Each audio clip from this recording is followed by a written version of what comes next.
Okay, तो देखिए income from salary जो है इनकम टैक्स का एक पार्ट होता है। 5 हेड में से जो पहला हेड आता है इनकम फ्रॉम सैलरी। तो इनकम फ्रॉम सैलरी का क्वेश्चन को सॉल्व करने के लिए आपका कुछ नॉलेज होना चाहिए इस 5 पॉइंट का ऊपर, ठीक है? तो 5 पॉइंट है क्या-क्या?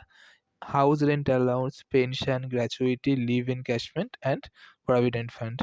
ओके, तो ये थोड़ा-सा ज़्यादा कैलकुलेशन होता है इसका ऊपर, और बाकी जितना भी चीज़ होता है मतलब एलिमेंट होता है सैलरी का अंदर, वो सारी की सारी छोटा-छोटा पार्ट ही होता है, ठीक है? उसका ऊपर ज़्यादा कैलकुलेशन है नहीं कि या फिर प्लस हो या फिर माइनस हो, ऐसा ही कुछ होता है।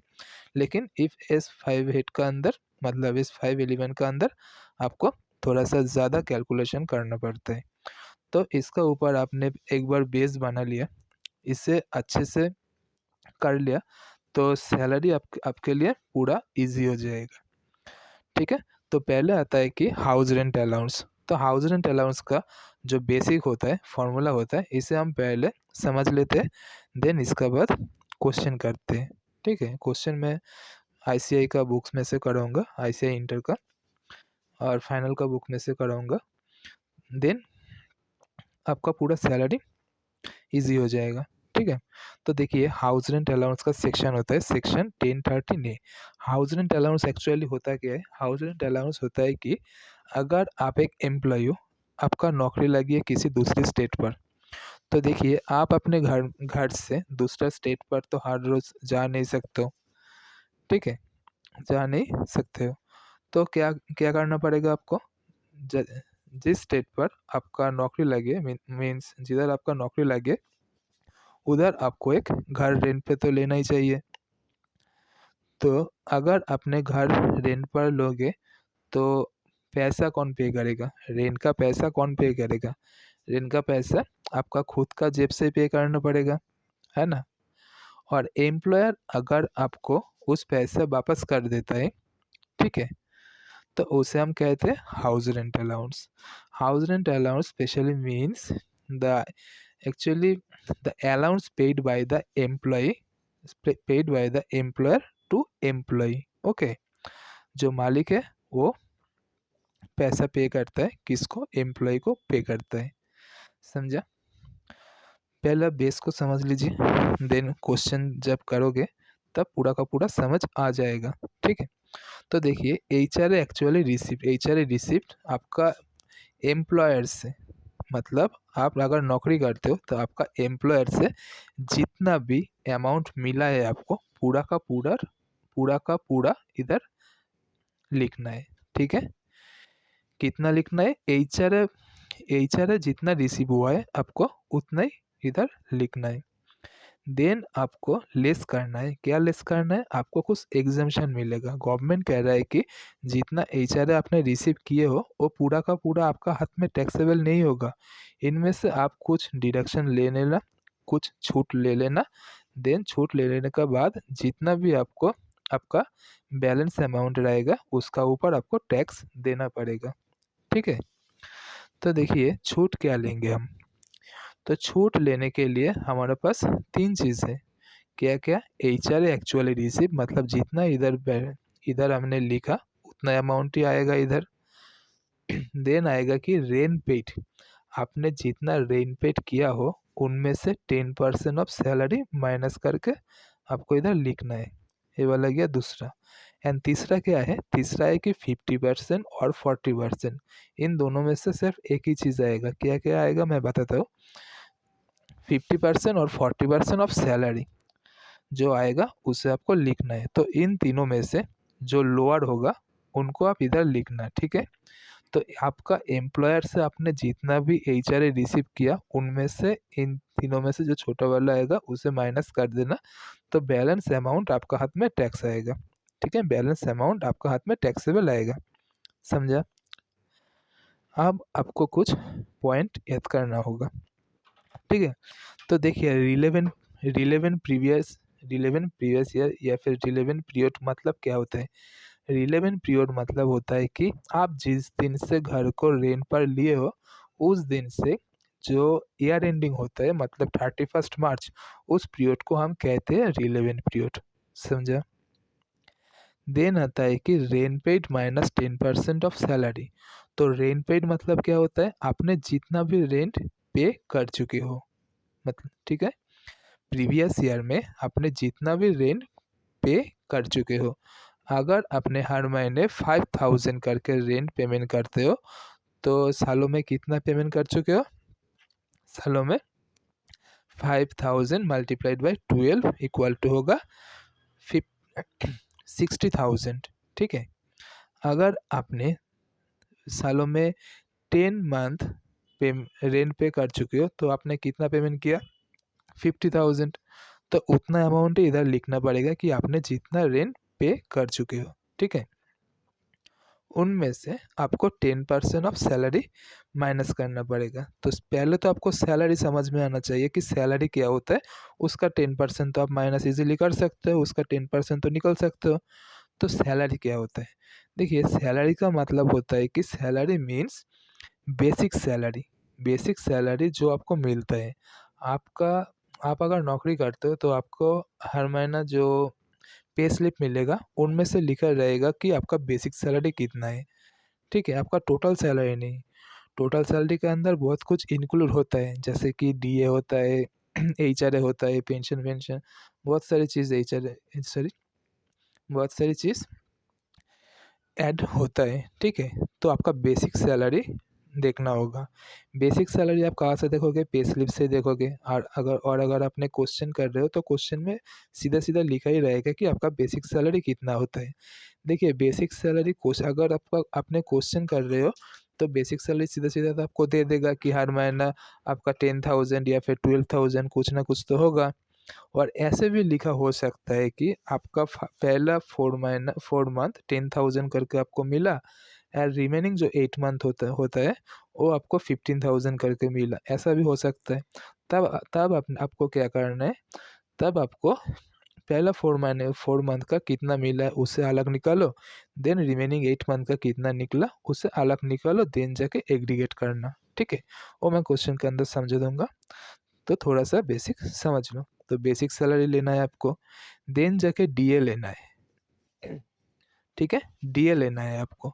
तो डीए क्या होता है, डीए होता है कि dearness allowance. Okay, dearness allowance अगर क्वेश्चन ने लिखा हुआ कि ये वाला फॉर्मिंग पार्ट है और रिटायरमेंट बेनिफिट है, मतलब अगर आप जब अपने रिटायरमेंट करोगे तो आपको आपको अगर मिलता है डीए तो उसे हम रिटायरमेंट बेनिफिट वाला डीए कहते हैं। ठीक है, अगर क्वेश्चन का अंदर ओनली ऑन डीए लिखा है और कुछ लिखा नहीं है तो आप इस डीए को इग्नोर कर देना।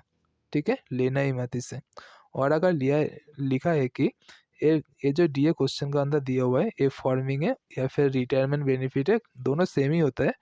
अगर लिखा है तभी तभी जाके आपको लेना है। ठीक है, देन आता है कमीशन। कमीशन अगर सीधा सीधा अमाउंट दिया हुआ है तो इससे आप मत लेना। और अगर दिया हुआ है कि फिक्स्ड परसेंटेज ऑफ टर्नओवर, मतलब आपको क्वेश्चन का अंदर सेल्स दिया हुआ रहेगा। ठीक है, एक तो सेल्स दिया हुआ रहेगा, देन आता है कि उनमें से आपका कमीशन कितना है उसे भी क्वेश्चन में दे देगा, बता देगा। ठीक है, तभी जाके कमीशन को लेना है, अदरवाइज मत लेना। ठीक है, तो सैलरी इधर अपने जो सैलरी दिखा है, तो इस सैलरी को कैलकुलेट करने के लिए हम कैसे कैलकुलेट करेंगे, हम कैलकुलेट करेंगे कि बेसिक सैलरी लेंगे उसके साथ डीए, अगर क्वेश्चन ने फॉर्मिंग या फिर रिटायरमेंट बेनिफिट बताया तभी जाके लेंगे, अदरवाइज नहीं लेंगे।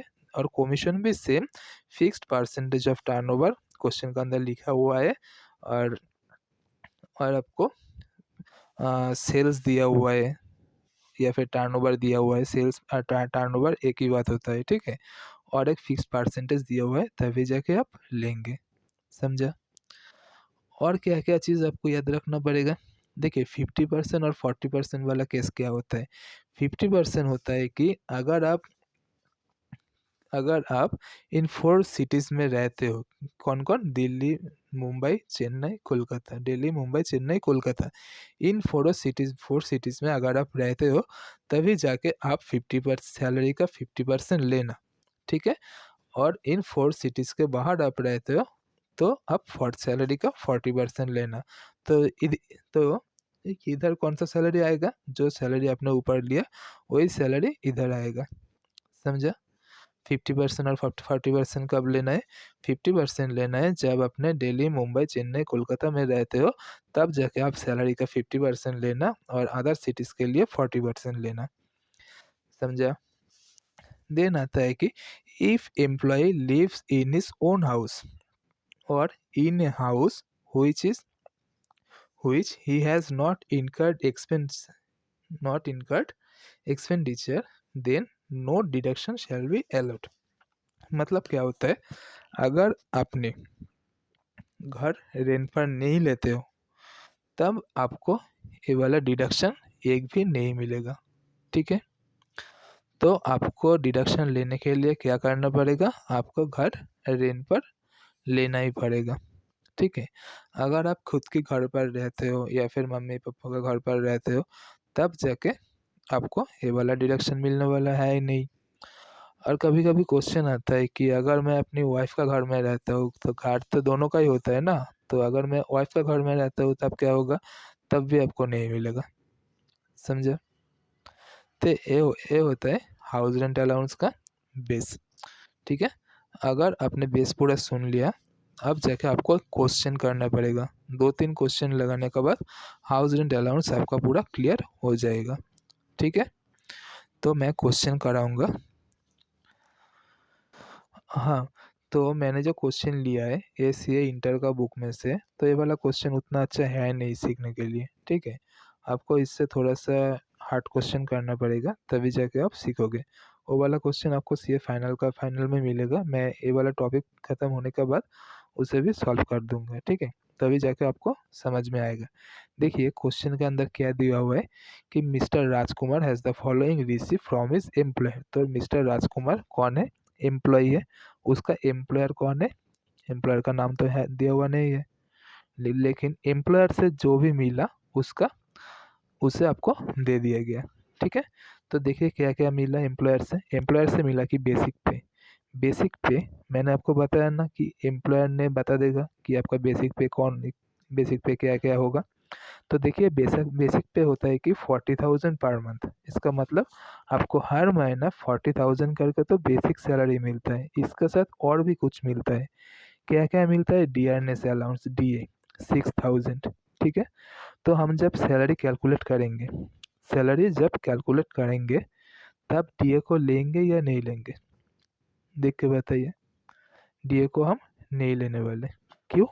क्योंकि डीए का पास हमें लिखा हुआ है ही नहीं कि ये डीए फॉर्मिंग पार्ट है या नॉन फॉर्मिंग है। अगर कुछ लिखा हुआ नहीं है क्वेश्चन का अंदर तो इसे हम नहीं लेने वाले। समझा? और अगर बाद में भी लिखा हुआ हमें मिला कि डीए जो भी डियरनेस अलाउंस है ये वाला फॉर्मिंग पार्ट है, तो हम इसे सैलरी के अंदर इंक्लूड कर लेंगे। समझा? कमीशन, कमीशन का पास क्या लिखा हुआ है, 50,000 पर एनम। तो ये फिक्स्ड परसेंटेज ऑफ कमीशन। ठीक है, तो फिक्स्ड कमीशन, आपका कोई टारगेट है नहीं। समझा?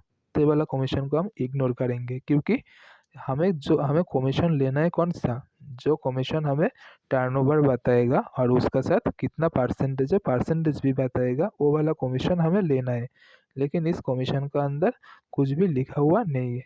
ठीक है, तो अगर और कुछ लिखा हुआ बाद में हमें नहीं मिलता तो हम सीधा सीधा बेसिक पे लेंगे और कुछ नहीं लेंगे। समझा? और बाद में कुछ बता देगा तब जाके हम कंसिडर करेंगे। देन आता है motor car expenses for personal use. Motor car expenses किसी भी पर्पस के लिए यूज़ हो, हमें कोई मतलब नहीं। ठीक है, इसे भी हम नहीं लेंगे। हाउस रेंट अलाउंस, ठीक है, तो हमें एचआरए कितना मिला, 15,000 पर मंथ हमें 15,000 करके एचआरए मिला। समझा? इसे हम पहले लिखेंगे एचआरए रिसीव 15,000 मल्टीप्लाइड बाई 12, क्योंकि हमें इनकम टैक्स सालों का निकलना है, मंथली इनकम टैक्स होता नहीं। समझा? देन इस साइड पर आइए, इधर क्या लिखा हुआ है, find out the amount of HRA eligibility for exemption. Okay, तो हमें कैलकुलेटर देता, देखिए हमें एचआरए कितना मिलता है, 15,000 मल्टीप्लाइड बाई 12। गवर्नमेंट कहता है कि आपको जो 1,80,000 मिलता है ना, ये पूरा का पूरा आपका हाथ में टैक्सेबल है नहीं। आपको इनमें से कुछ छूट तो मिल ही जाएगा, ठीक है। तो कितना छूट हमें मिलता है उसे हमको निकालना पड़ेगा, ठीक है। और कितना हमारा हाथ में टैक्सेबल होगा उसे भी निकालना पड़ेगा। तो देखिए, find out the amount find out the amount of HRA eligible for exemption to mister Rajkumar assuming that he paid a rent 16,000 per month. तो ये वाला हमें तो चाहिए होगा। अगर इन्होंने, जो राजकुमार है, अगर इन्होंने रेंट पे नहीं किए होते तो हमें कोई भी एग्जाम्पशन नहीं मिलता, तो सीधा सीधा हमारा 1,80,000 पूरा का पूरा हमारा हाथ में टैक्सेबल बन जाता, समझा। For his accommodation at Kanpur, ये लोग कहाँ रहते हैं? कानपुर रहते हैं। तो मैंने आपको 4 सिटीज़ का नाम क्या क्या बताया? दिल्ली, मुंबई, चेन्नई, कोलकाता। अगर इसका अंदर रहते तो 50% हमें सैलरी का 50% एक्सपेंसेस हम क्लेम कर सकते हैं, ठीक है। और अगर अदर सिटीज़ में रहते तो सैलरी का 40% हम क्लेम करेंगे। तो कानपुर तो दिल्ली, मुंबई, चेन्नई, कोलकाता में आता नहीं, तो हम कितना क्लेम करेंगे? सैलरी का 40%। और इधर दिया हुआ है कि DA form part of salary for retirement benefit. देखिए, DA का बारे में इधर तो कुछ लिखा हुआ नहीं है, तो पहले मैं आपको क्या बताया था? अगर कुछ लिखा हुआ नहीं है तो हम इग्नोर करेंगे, लेकिन बाद में क्वेश्चन ने हमें बता दिया कि DA रिटायरमेंट बेनिफिट का है, रिटायरमेंट बेनिफिट वाला है, तो हम DA को कंसीडर करेंगे। लेकिन जो हमारा कमीशन है, कमीशन के बारे में तो कुछ बताया ही नहीं, तो इसे हम इग्नोर कर देंगे, समझा। तो आप जाकर क्वेश्चन को सॉल्व करते हैं। हाँ, तो मैंने फॉर्मेट ड्रॉ कर लिया है, ठीक है। आप देख सकते हो ऐसे आपको फॉर्मेट ड्रॉ करना है, 2 कॉलम आपको बनाना है, समझा। तो पहले हम क्या लिखेंगे? पहले हम लिखेंगे कि एक्चुअल HRA रिसिप्ट, ठीक है। तो पहले हम क्या लिखेंगे?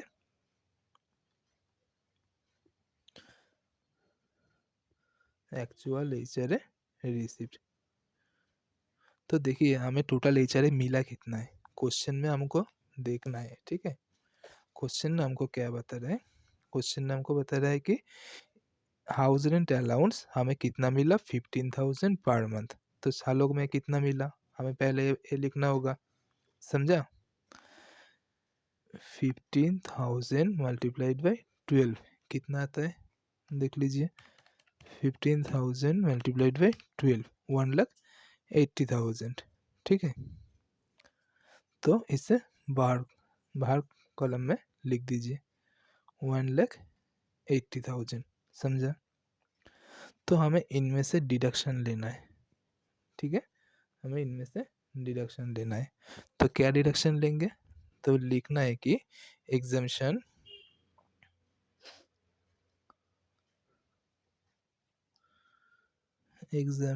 Under section 10(13)(a), okay.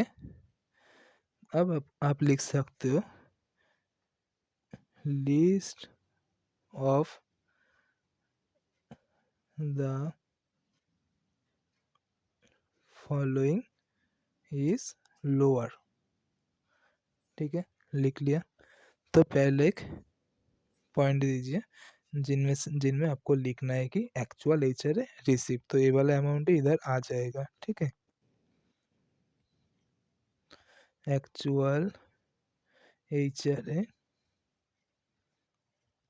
Receipt मतलब आपने टोटल कितना HRA रिसीव किए हो, तो हमें इतना ही HRA रिसीव किया है। एक्चुअली ये वाला क्यों आता है कि आप इससे ज़्यादा क्लेम नहीं कर सकते हो, समझा। अगर ये वाला अमाउंट नहीं दिया होता, बाद में 2 अमाउंट अगर इससे ज़्यादा आ जाते तो हम क्या लेते? इन दोनों में से लोअर लेते, लेकिन इनका लोअर तो इससे ज़्यादा ही होता ना। इसलिए गवर्नमेंट रेस्ट्रिक्शन लगा दिया कि आपने जितना भी HRA आपको मिला है, आप उससे ज़्यादा क्लेम तो नहीं कर सकते, इसलिए ये वाला पॉइंट आता है, समझा। अब दूसरा पॉइंट हम क्या लेंगे? तो दूसरा पॉइंट हम लेंगे कि rain paid minus 10% of salary. ठीक है, तो रेन पेड हमने कितना रेन पेड किया क्वेश्चन में देखिए, क्वेश्चन ने साफ साफ कहा है कि 16,000 पर मंथ हमने रेंट पेड किया है। ठीक है, फॉर इस एकोमोडेशन मतलब रहने के लिए। तो देखिए सालों में हमने कितना रेंट पे किया है, 16,000 मल्टीप्लाइड बाई 12, इतना ही तो रेंट पे किया है हमने, है ना, सालों में। तो इनमें से 10% ऑफ सैलरी निकलना, तो पहले हमको तो सैलरी निकलना है। ठीक है, तो लिखिए, बाहर लिखना है। ठीक है, थोड़ा सा स्पेस रख के बाहर लिखना है, salary equal to basic salary plus DA plus commission. ठीक है, बेसिक सैलरी कितना है देखिए, बेसिक पे कितना दिया हुआ है, बेसिक पे दिया हुआ है कि पहले दिया हुआ है 40,000 पर मंथ। ठीक है, तो लिखिए बेसिक सैलरी 40,000 मल्टीप्लाइड बाई 12 12 महीनों के लिए। ऐड कीजिए डीए, डीए हमको कितना मिला, देखिए डीए हमको मिला 6,000 रुपीज़ करके पर मंथ। ठीक है, और इधर भी लिखा हुआ है कि डीए हमारा फॉर्मिंग पार्ट है, हम इसलिए ले रहे हैं, अदरवाइज हम नहीं लेते। ठीक है, तो 6,000 मल्टीप्लाइड बाई 12, समझा, प्लस कमीशन को हम नहीं लेंगे। क्यों नहीं लेंगे, क्योंकि कमीशन जो इधर लिखा हुआ है ये वाला हमारा टोटल अमाउंट दिया हुआ है, fix percentage of commission question के अंदर लिखा नहीं हुआ है। ठीक है, इसलिए हम नहीं लेंगे, समझा। तो टोटल कितना आता है देखिए, 412 48 मतलब 4,80,000। ओके, देन 72,000, टोटल कितना आता है देखिए, 4,80,000 प्लस 72,000, टोटल आता है 5,52,000।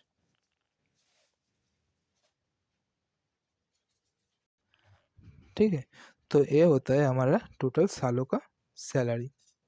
तो इसका अब हमें 10% लेना है, तो इसका 10% कितना होगा, एक ज़ीरो कम हो जाएगा, मतलब 55,200 होगा ना, वही लेते हैं 55,200। तो देखिए रेन पेड में से इससे हमको माइनस करना है। ठीक है, रेन पेड कितना, 16,000 मल्टीप्लाइड बाई 12, तो लिखिए 16,000, कितना लिख दिया मैंने, 16,000 मल्टीप्लाइड बाई 12, 1,92,000, इतना मैंने पे किया। इनमें से 10% ऑफ सैलरी को माइनस करना है, मतलब 55,200, कितना आता है, 1,36,800। ठीक है, 1,36,800। और तीसरा चीज़ हमें क्या लेना है, 40% ऑफ सैलरी, क्योंकि ये जो क्लाइंट है ये कहाँ रहता है, कानपुर में रहता है, दिल्ली मुंबई चेन्नई कोलकाता में कहीं बार भी नहीं रहता है, कानपुर में रहता है, इसलिए 40% ऑफ सैलरी। ठीक है, तो सैलरी का 40% कितना है, सैलरी 5 लाख, इधर आप देख सकते हो कितना है, 5,52,000, इसका 40% लेंगे, 5,52,000। ठीक है, इसका 40% हम लेते हैं, कितना आता है, 2,20,800। 40 मतलब 40% मैंने शॉर्टकट में लिखा। ठीक है, 2,20,800, तो 2,20,800। तो इनमें से जो लोअर होगा, लोअर अमाउंट कौन सा है, ये वाला लोअर है, इसे हम लिखेंगे 1,36,800। तो हमें एग्जाम्शन कितना मिला, 1,36,800। तो रिमेनिंग जो अमाउंट बचेगा वो वाला क्या होगा, हमारे हाथ में टैक्स होगा।